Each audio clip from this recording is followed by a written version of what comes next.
everybody, welcome back to my channel, KratomKingdom.com.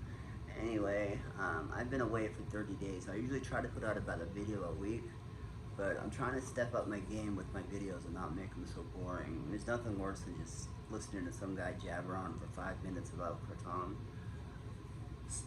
Well, my subscribers have been keeping me in check on a lot of stuff, you know what I mean, telling me some of the things they said made a lot of sense.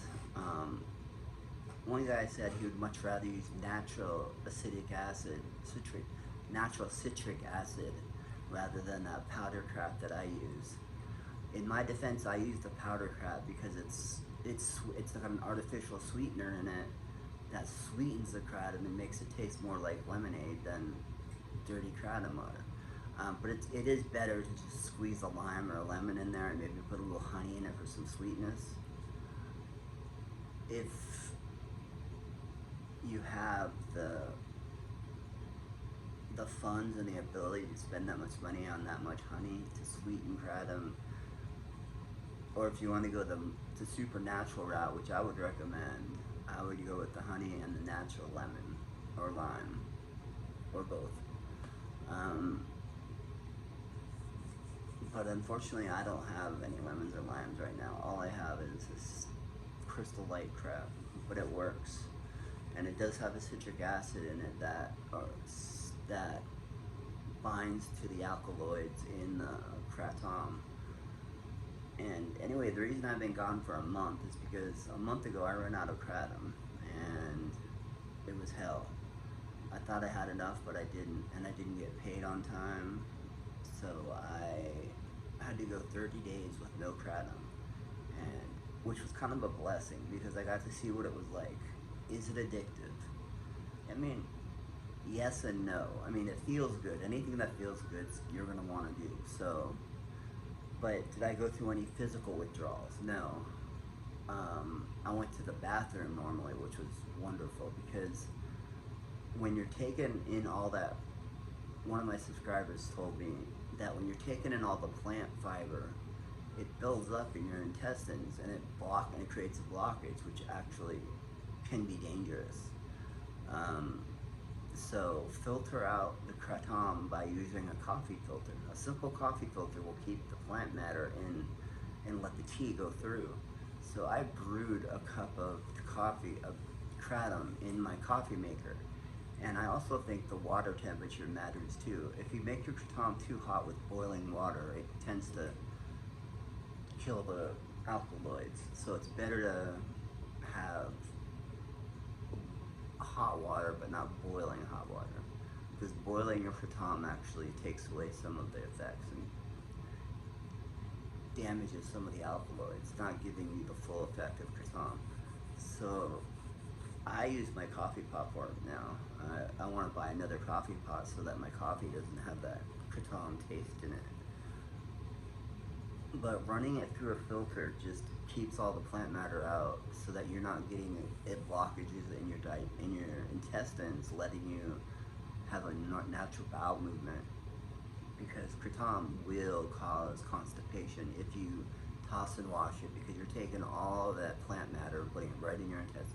And that plant matter of kratom likes to bind together, and it'll turn into a solid rock in your intestines, not letting anything pass.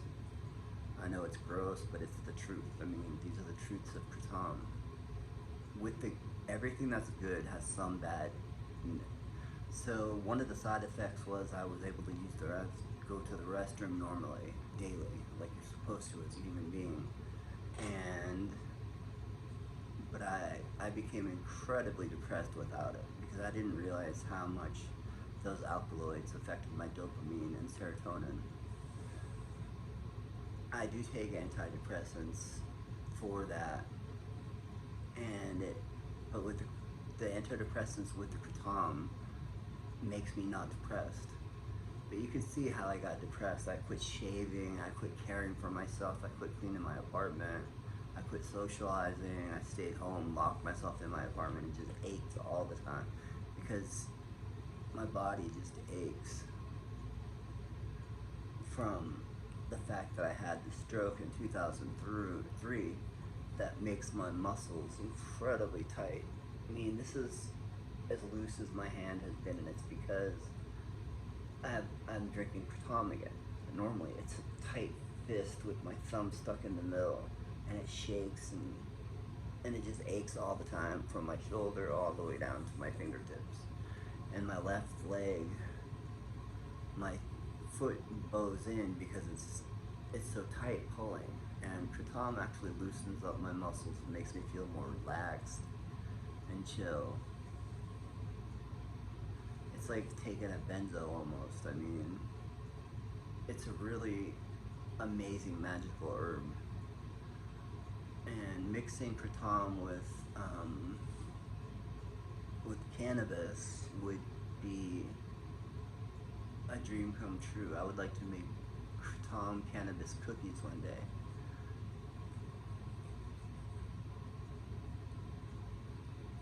And you can tell I'm on Kratom again because I'm all itchy and itchy. That's one of the side, that's part of the alkaloids attaching to your opiate receptors in your brain. When you take morphine, you get the morphine itch, and I get the kratom itch, which means that it's actually working. So I welcome the itching, and I welcome the frequent bathroom breaks. But being off of it for 30 days, if you can do it, and then go back and have it again. That first cup, it'll feel like the very first time you ever had it, and you'll get high. I'm not talking high like cannabis high, but you will get euphoria. And euphoria is what it's all about for me. I love the euphoria, and I love the fact that I don't feel aches and pains. I love the fact that I like life again. Well, I need to shave. So that's really all I had to really say on that subject. Maybe try to go 1 day on, 2 days off, 1 day on, 2 days off, and see what that, experiment with a fast. Because having it every single day, like I do, pounds at a time, I built up a really high tolerance to it, and I was having to drink more and more of it just to get the same effect. So anyway, I hope you guys enjoyed the rest of the video. Peace out.